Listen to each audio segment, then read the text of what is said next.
Hello world of YouTube, and welcome to another Carversation, the show where I sit down in my car and have a conversation with you. This month, we're getting back into being a dedicated MCU discussion show, because WandaVision, the MCU's first full foray into TV, no caveats like Agents of S.H.I.E.L.D. or, no points like the Netflix shows where Kevin Feige doesn't like them. Now, Kevin Feige made WandaVision, and its intent is to expand the MCU. It's got MCU actors that'll still be in the movies in them. And I'm here to talk about my thoughts on it as a whole, while also talking about the theories about what this means for the MCU in general. So the show itself, I really enjoyed. I thought it took a bit to get going, but once it started going, I enjoyed the direction it was taking itself in.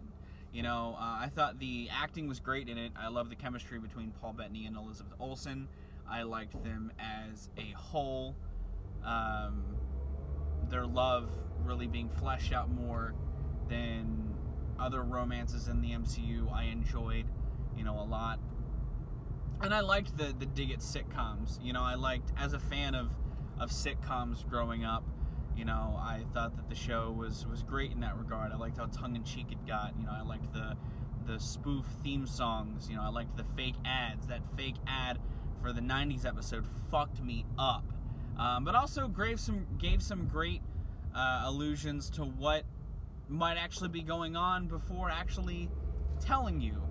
Especially the 90s one, talking about Magicos being a potential spoiler for Agatha Harkness, who was also great. Catherine Hahn, I loved her in the show. I loved the setup for her.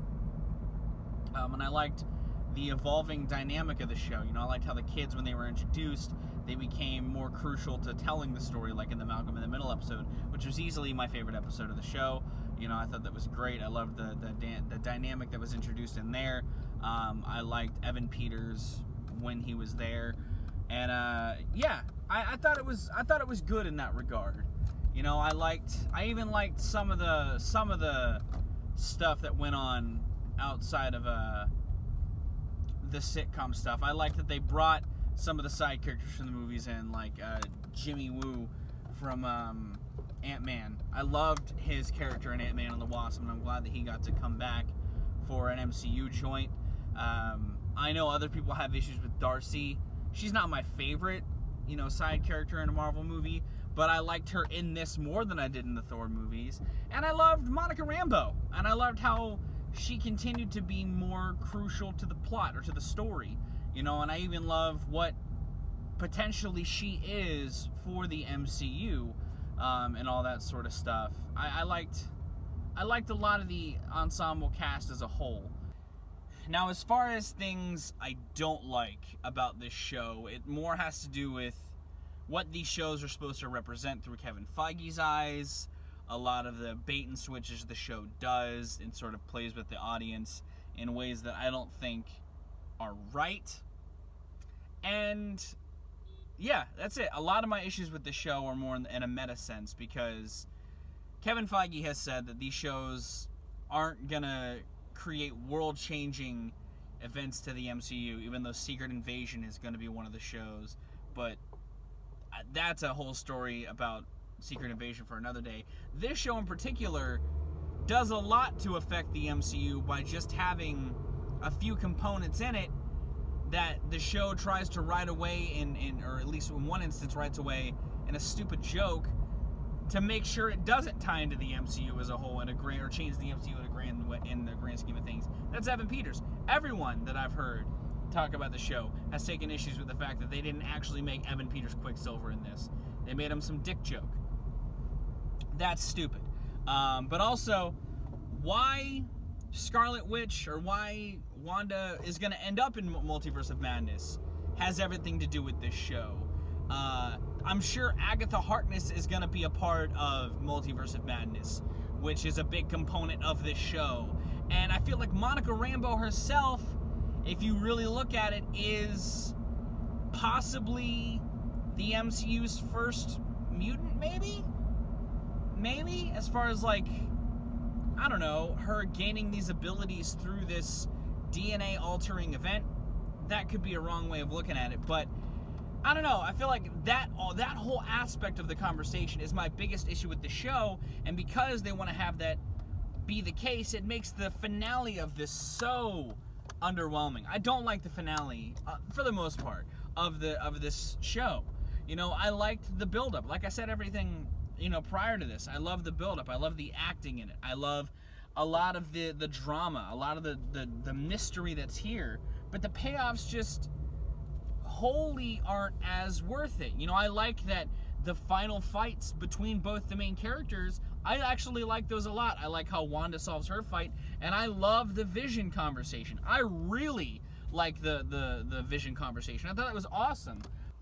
You know, it's not necessarily that I wanted more. It's more that I didn't appreciate them doing another Mandarin switch with this Evan Peters thing. That's my biggest issue with it, and I feel like it undercuts the potential for what the show could have been. Because the show was quirky, it was weird, it was fun, but that mystery and the fact that everyone knew it was tying in the Multiverse of Madness led everyone to believe that was going to play more of a factor, and the fact that it doesn't is just kind of upsetting.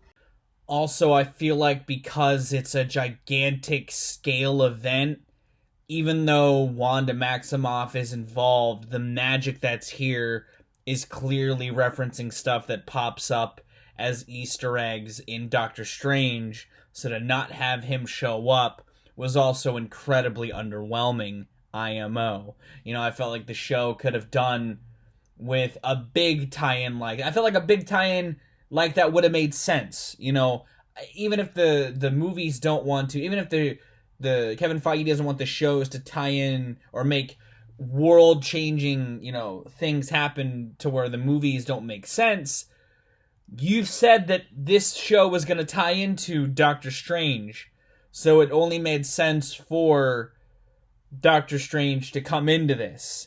And even in the end, you know, when Wanda was flying away from Westview, I thought she was going to New York to see Doctor Strange, and to see her just end up in a cabin, while that was a cool post-credit scene, I don't know, man. I felt like it felt just lackluster, I guess. It's still a great show. It was still a fun watch. I liked seeing Wanda deal with her grief. I kind of liked the look at her past as well. You know, while it was really naive of me to hope so, when in the first flashback when she was a kid and she said Papa, I was like, are they really going to make Magneto in the MCU just randomly right now? They didn't, but that's fine. I still liked how they made her past happen. I still like the look at her past. I even like the introduction to Agatha's past, and I like the twist of revealing Agatha. You know, a lot of people kind of saw it coming, but I like that they doubled down on it, and I liked her integration into the MCU. You know, because going into the show, I didn't know much about Scarlet Witch or Vision. And walking away from this, I feel like I know a lot more, but in ways that I think are fruitful. And I feel like that's a good purpose of the show. I just wish they went a little farther. I don't think it's terrible. I don't think the finale undercuts the show as a whole. I just feel like it leaves it with this whimpering finish that could have been a lot better. But that's just my opinions on it. Obviously, it's going to affect the MCU because Multiverse of Madness is happening, and Wanda ties into that. But like I said, I also feel like, and again, I could be misinterpreting this or thinking about this the wrong way, but I feel like Monica Rambeau really is the MCU's first on-screen mutant. And I like that. I'm sure that she'll play a bigger part in Captain Marvel 2, and I like that they kind of tease that with the scroll at the end of the show. And it could have tied even more into Secret Invasion, too. But I think that definitely set up some interesting places for the MCU to go. More so than I think the Falcon and Winter Soldier will do, because that show I don't think looks nearly as compelling. I'll probably watch it because I like both of those actors, but I'm not as compelled to watch it as I was WandaVision. And WandaVision might have been the best and worst first taste of pure MCU TV that we could have gotten. But it was a hell of a ride. It was a lot of fun. What did you think of WandaVision? What do you think of the future of the MCU post-WandaVision? Let me know in those comments down below. I'm going to get out of here. I've been Viral Rack. You guys are good at these types of situations. If you like this video, be sure to give it a like. If you want to see more of my music, gaming, and general notary content, be sure to subscribe. Special thanks to my patrons. If you want to join the ranks to get early access content, exclusive content, or to help drive the community, it's linked in the description. You guys have a great day.